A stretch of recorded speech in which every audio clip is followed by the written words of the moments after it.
Semina Verbi. La semence du Verbe dans le cœur des hommes et des femmes d'aujourd'hui. Homélie du premier dimanche de l'Avent à Nessé par l'abbé Christophe Larrey, prêtre du clergé diocésain de Dapong, au Togo. La première lecture est tirée du livre de Jérémie, au chapitre 33, versets 14 à 16. Le psaume 24. La deuxième lecture est tirée de la première lettre de Saint Paul aux Thessaloniciens, au chapitre 3, verset 12, et chapitre 4, verset 2. L'évangile est tiré de Saint Luc au chapitre 21, verset 25 à 36. Bien-aimés du Seigneur, le temps de l'Avent vient souvent rompre l'espérance lointaine de la venue du Christ en nous présentant cette venue comme un déjà presque là. Oui, bien évidemment, il ne s'agit plus d'une attente non précise, mais d'un événement imminent dans un temps qui est nôtre.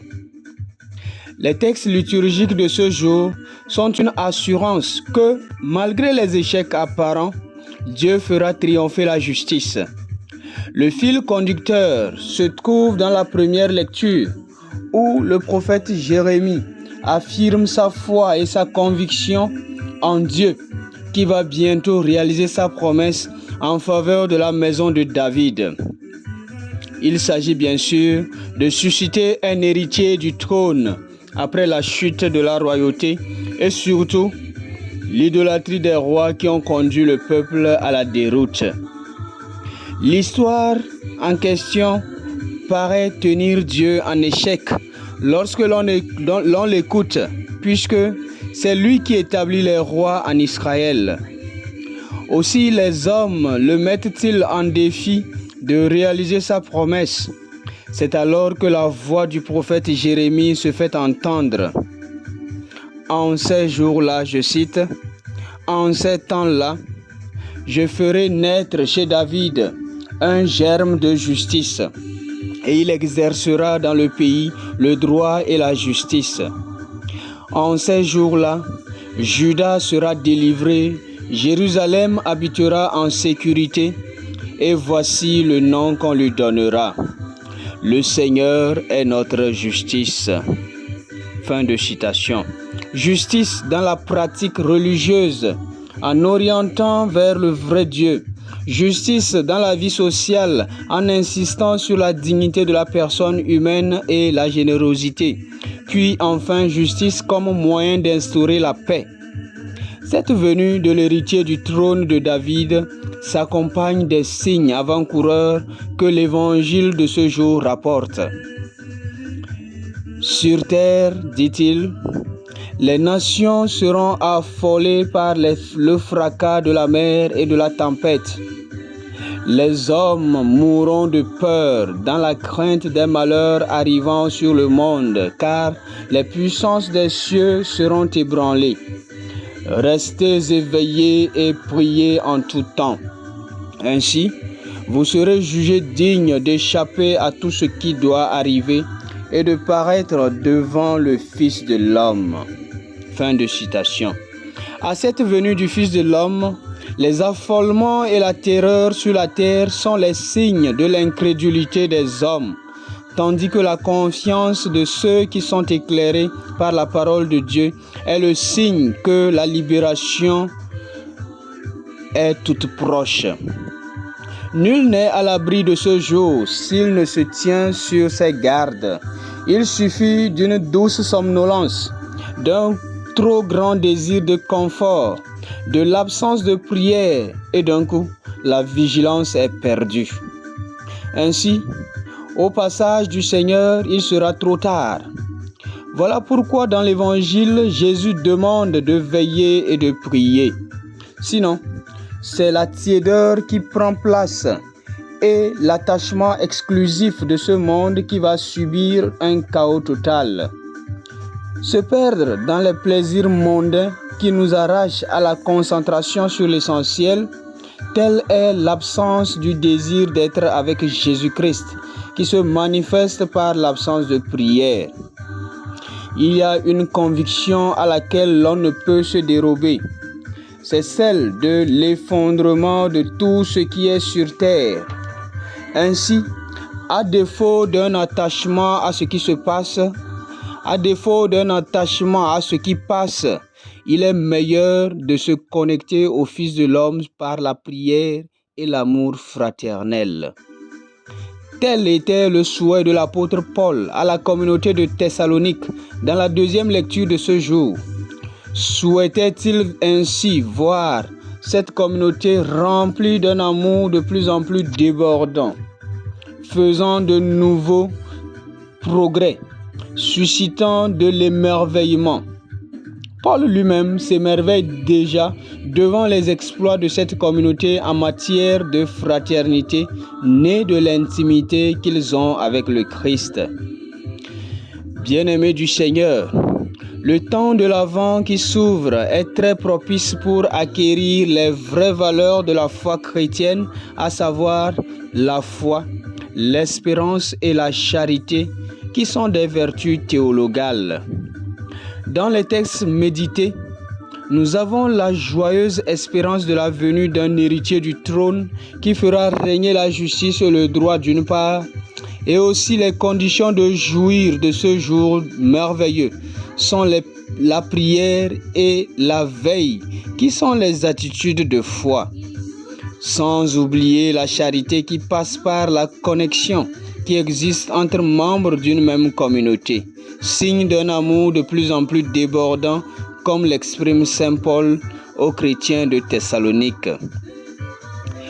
Pour nous aujourd'hui, il est important de donner de la vigueur à notre spiritualité en réveillant le goût de la prière dans ce monde où on apprend seulement à courir et non à s'asseoir. Prier pour un chrétien n'est pas une obligation ou un devoir à accomplir, mais une recherche de connexion, comme l'on cherche vivement la connexion pour son téléphone portable ou pour son ordinateur. Lorsque nous parlons de prière, nous exprimons que toute pensée vers Dieu et toute action bonne sont des prières adressées à Dieu. Ainsi, apprendre à s'arrêter de temps en temps juste pour s'asseoir et parler à Dieu comme à un ami facilite cette connexion et prépare nos cœurs à vivre l'espérance joyeuse d'un nouveau jour, du jour reçu de Dieu, d'une terre nouvelle et des cieux nouveaux. Les promesses de Dieu se réalisent quand la foi qui fait prier met le fidèle en lien avec Dieu. Beaucoup de chrétiens aujourd'hui se laissent aller à la distraction par les médias qui forment leur conscience à s'attacher aux choses passagères d'une part et par la culture de la peur sous toutes ses formes d'autre part que les vendeurs d'illusions mettent dans le quotidien des hommes, occasionnant la déchirure du tissu social par des querelles interminables liées au phénomène de la sorcellerie, des envoûtements et qui donnent lieu à la méfiance des uns et des autres. Jésus revient, mon frère, ma sœur. Es-tu prêt à l'accueillir? Es-tu vraiment prêt? Ces histoires de sorcellerie, d'envoûtement et autres enveniment les relations sociales et ne permettent pas la culture de la fraternité comme l'exprime saint Paul dans la lettre aux Thessaloniciens. Redoublez d'efforts, mes frères, et soyez remplis d'un amour de plus en plus débordant, dit-il aux Thessaloniciens. Et à nous aujourd'hui, il nous le rappelle, la foi se vit dans la fraternité. Êtes-vous prêt à accueillir le Seigneur qui vient? Si oui, tes attitudes seront la prière, la vie fraternelle et l'espérance d'un monde nouveau et meilleur. Que cette Eucharistie nourrisse notre veille par la prière en tout temps et nous aide à mieux constituer la fraternité universelle que prône l'apôtre Paul à l'endroit des Thessaloniciens. Amen. Dans notre rubrique d'aujourd'hui, Nourrir son talent aujourd'hui, nous parlerons de la prière et de la fraternité.